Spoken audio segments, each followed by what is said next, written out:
does he get more leash for what he's done in Clemson? I don't know. It's just the current state of college football. Yeah, there's so much money being thrown around. Uh, Welcome to Tiger Square College Football Podcast, where two guys were told that the pole in their parents' bedroom was to help support the ceiling. Talk about the upcoming college football playoffs. I apologize in advance.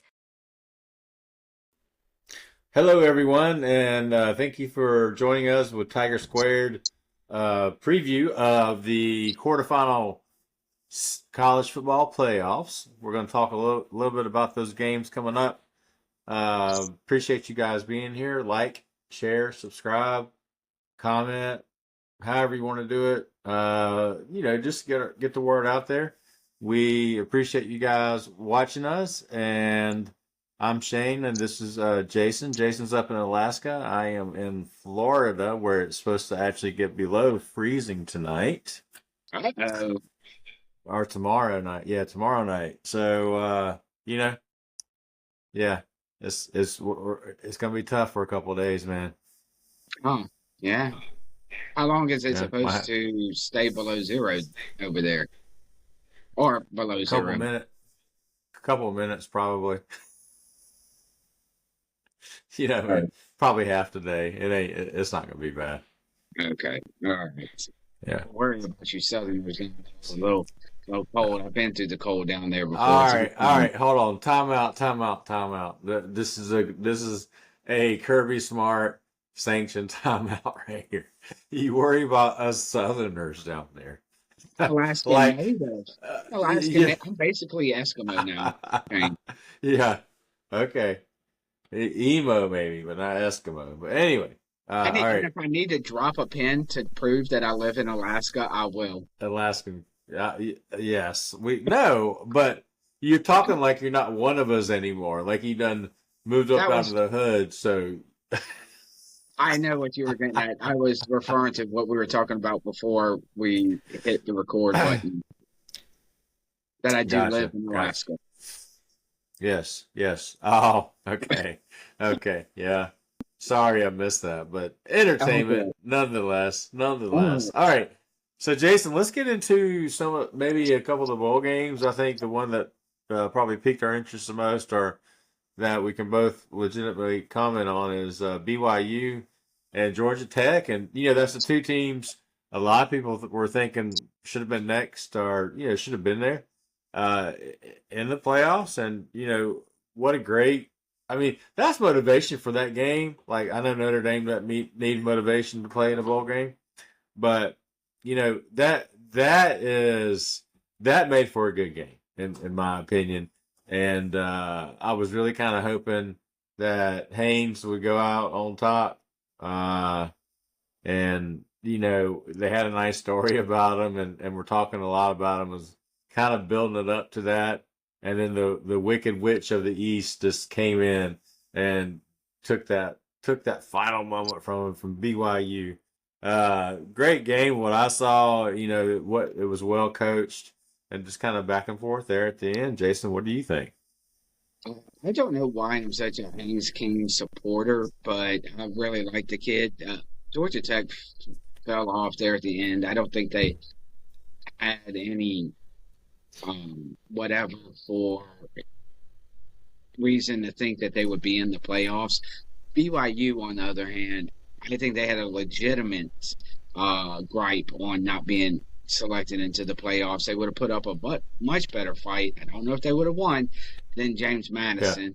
They finished the season 12-2. I was high on them all season. They finished off with a win. Good for BYU. That's just a well-coached, good football team. They're not very sexy, flashy, but they play a good, solid brand of football. And Yeah. yes, Shane, I agree. That was a good game. I'm going to jump, if you don't mind. Let's jump to the Clemson Penn State game. And my question, Shane, and you can react to it after I ask, is Dabo Sweeney coming into 2026 on the hot seat? Uh, yeah, I believe so. And Dabo has, man, I mean, if you look at his tenure there, it's very impressive. And two national championships or Dude, three appearances. Yeah, three three appearances, two three wins. appearances, two wins. They lost one. Hold on, they lost one national championship. LSU. I'm sorry, I was trying to Oh, remember who they lost whew. to. Man, we know it wasn't Auburn. Anyway, War Eagle. So and just producing a lot of good NFL talent. Uh, but with that being said, I do think if he doesn't have some early season, there's going to be talk. That's probably going to be the sexiest rumor coming into The next year, offseason. and Mhm. yeah, the off season is his hot seat because all the other ones either got fired or did something stupid and got fired again or whatever the case may be. But I do think so, and I don't. I can probably pull it up while you're talking, but looking at I want to look at their schedule next year, and he may be one of those guys that's gone like within the first half of the season if the schedule's pretty tough. Is that where we are in college football? The guys had an almost immaculate uh, career, and he has one blemish. They finished 7-6, and we're talking about hot seat next year, possibly not even finishing the season out next year. Does he get more leash for what he's done in Clemson? I don't know. It's just the current state of college football. Yeah, there's so much money being thrown around. Uh, I don't know. I say I would like to think, Shane, that he gets at least the whole year to see what he does. But if he finishes 7-6, is he there for 2027? I mean, the Yeah, guy's this is the only blemish year that he's really had that he hasn't really finished in double digits. Won the ACC last year in the first college football playoff. I mean, I don't know. I don't know, Shane. I mean, yeah. So they start with LSU in Baton Rouge. They play Miami, they play Georgia Tech, they play the newly coached Virginia Tech, which is relevant, there. Yeah, Duke and Florida State. So yeah, I mean, who knows? Because who who knows how any of those teams are going to be next year? But I do think I do think we're there in college football. And it's unfortunate. And I think we've been trending in that direction for a while. And I think I put it on the Tiger Square Facebook page where I said maybe, or I tagged it where I said maybe we should have kept Malzone. If you remember looking at that, and yes. his 6 or 7 years as head coach for Auburn, he had 7-5 season, and the rest were 8, 9, 10, 11, 13 win seasons, and we're wanting to get rid of the guy.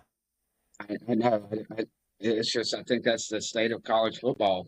I mean, I'd like to think again in the perfect world he finishes 2026 out and comes into 2027 on a hot seat, but I don't think that's where we're at. I really don't would rather not talk about the LSU Houston game if that's okay with you.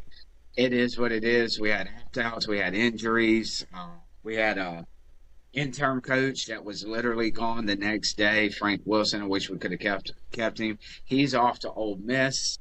Um, but I'll tell you, the game that I think I want to watch is the Iowa, outside of the college football ones, still to come, and that would be the Iowa Vanderbilt game. I want to see what Pavia does against that defense of Iowa.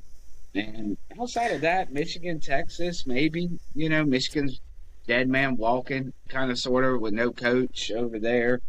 Um, Texas, are they No, going to they be up for hired the game? Michigan hired Whittingham from Yeah, yeah, I know they hired somebody, but I mean, How Oh, fast I can got you. I got you. how fast can you install anything? I mean, so those type of things. So I just kind of that cake I was talking about with the Georgia Ole Miss flavorless cake really has no pizzazz to me. Nebraska, Utah, maybe. You know, um, yeah, that's gonna about wrap it up. So unless there's another game you want to talk about, you want to jump into some of these games. No, let's jump into New Year's Eve and New Year's Day All right, quarterfinal let's games, and let's let's start start out Miami, with Ohio State. we got Miami at Ohio State. Jason, I believe you said Ohio State was 11.5 point favorite in this game. 9.5, 9.5, and which is the largest point spread of the four games, by the way. that's in the Cotton Bowl, so that's in Texas. Um, and that's the primetime game on New Year's Yeah, Eve, right? yeah, that's for y'all the night game, and for me the mid afternoon. I I'm going to go with Ohio State wins does not cover the spread. I think it's a 4 or 5 point game, and I think Carson Beck. I mean, he proved me wrong already against A&M. I don't think they win the game, but maybe he can keep them in to the fourth quarter, maybe even be in the lead at halftime or something like that.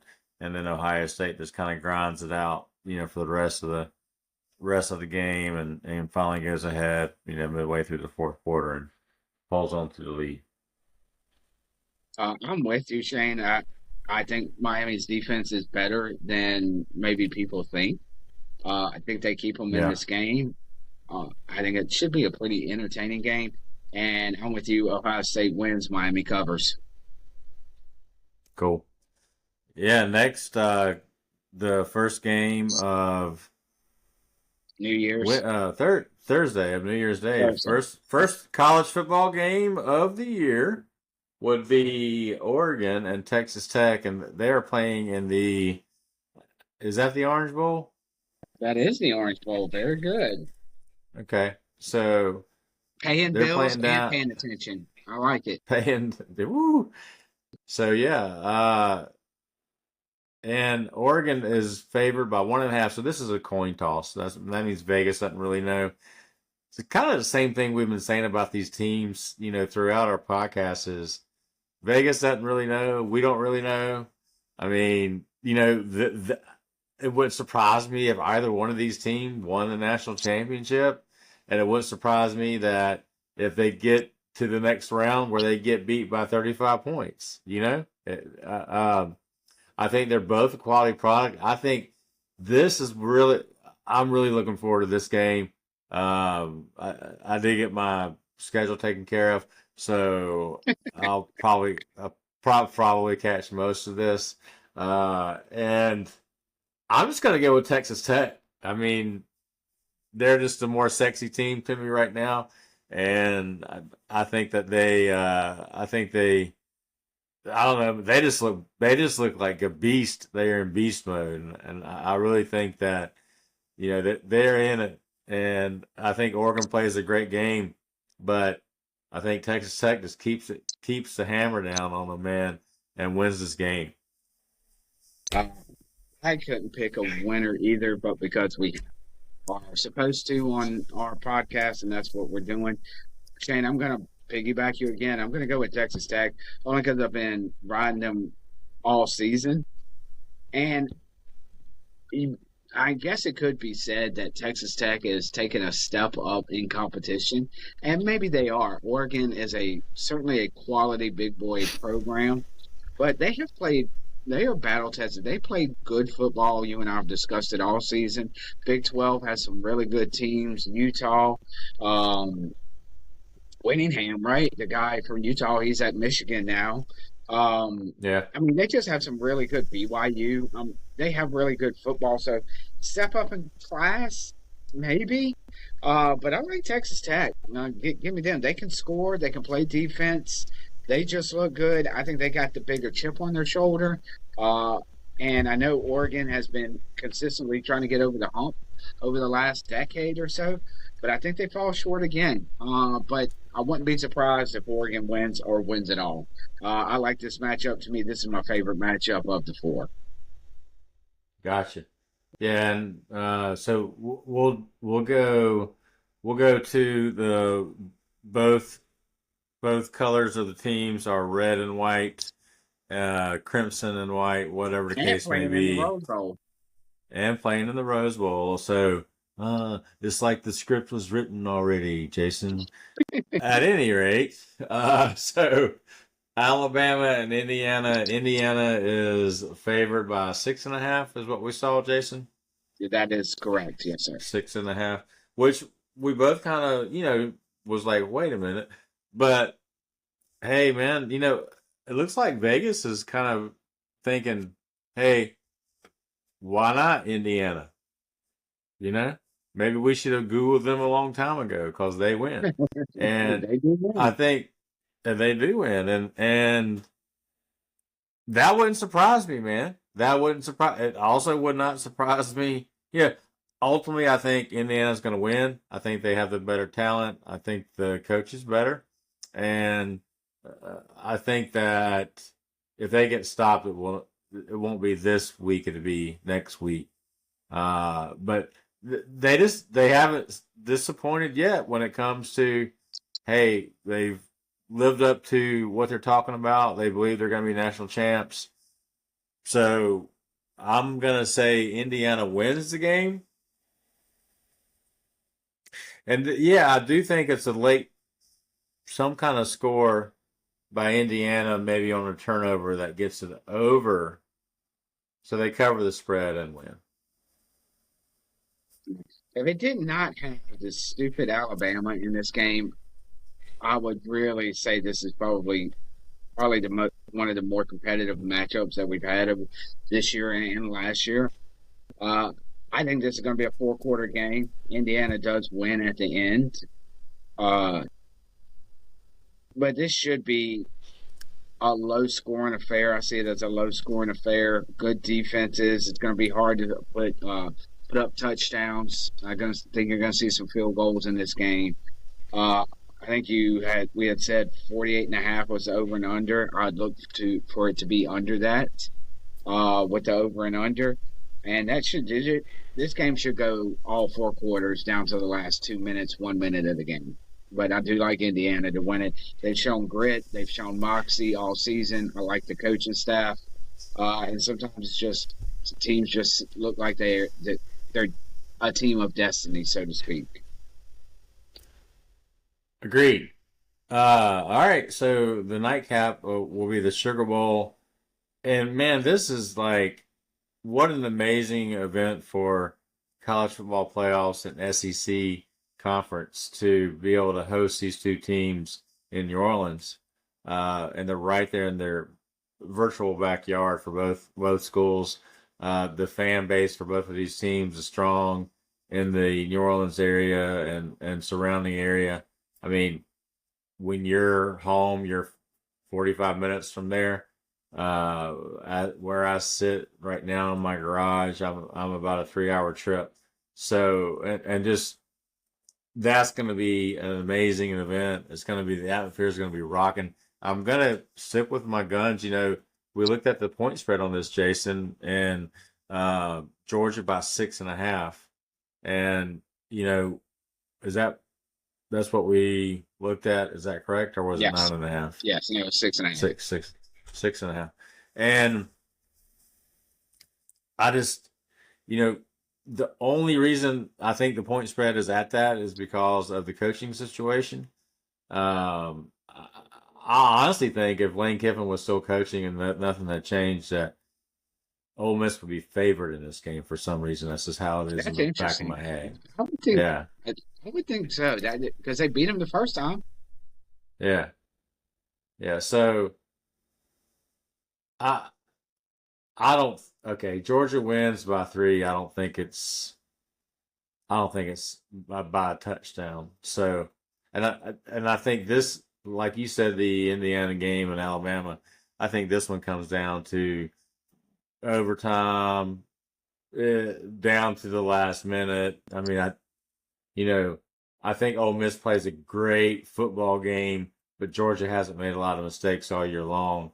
And, like you said, what if things get off schedule, who reels everybody back in. So it'll be interesting to see that, man. It's gonna be fun to watch these games on Saturday. So I Thursday. agree. Thursday. I agree. And why don't we have playoff games on Saturdays? What are we doing in college football? That's a side Yeah. tangent. Put It's New Year's. it on the People get weekend. drunk. Put it on the weekends. On Saturday is college football. I don't know, but anyway, I digress. Let me get back on track. Ole Miss plays inspired football. Georgia's going to be the better team. However, I think you're going to see Ole Miss playing out of their mind for the first half or something, but Georgia's going to do what Georgia does. I think I've heard this analogy. They're like a boa constrictor, and once they just start wrapping around those teams, man, they squeeze, and they squeeze. You and I have agreed so far of the first three games. Shane, this is where you and I are going to diverge. I think Georgia is going to be the better team. I think it's going to be apparent come the fourth quarter. Georgia does cover the point spread on this one, so this is where you and I will disagree. I think Georgia, again, they just suffocate a team. And Ole Miss, without a leader, without a head coach, they're just – I don't think they get it done. Georgia does what they do, and it's going to be a touchdown victory, at least, maybe 10. Okay. So, with that being said, look for victory formation late in the fourth quarter out of Georgia. okay. So, with that being said, just gut reaction. Ohio State would play Georgia I or have to look Texas that up. Tech. Would Ohio State play Georgia in our scenarios? Georgia or Texas Tech? I'd have to look that up, my friend.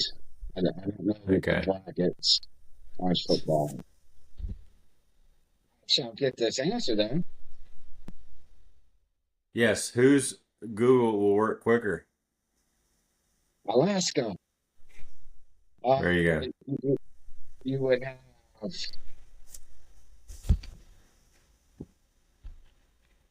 would have the winner of the Alabama-Indiana game play the winner of the Oregon-Texas Tech game.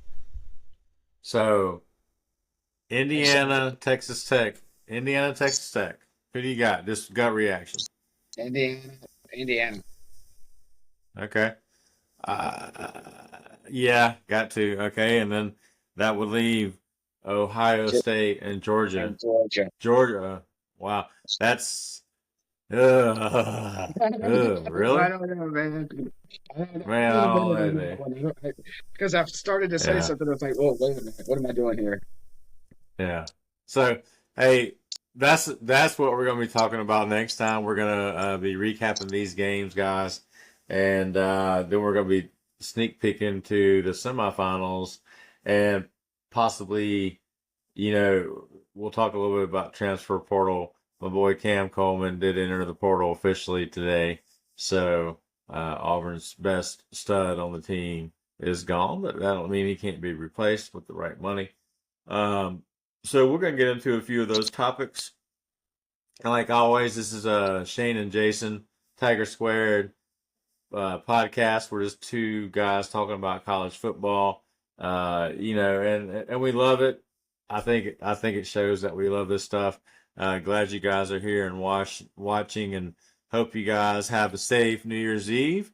Where you're watching that first game, and that you don't feel so bad on New Year's Day, where you can watch the rest of the games in some peace and enjoyment. Jason, take us out of here.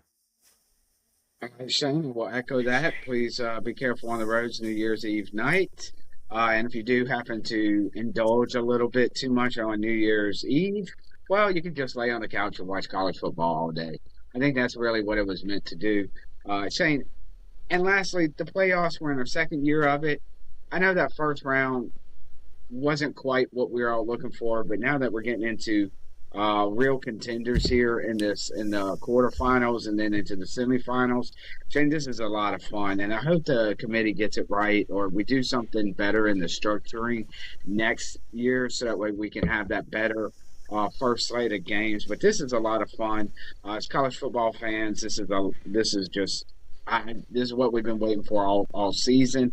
And the bowl games have been hit and miss, but I really like the playoff format.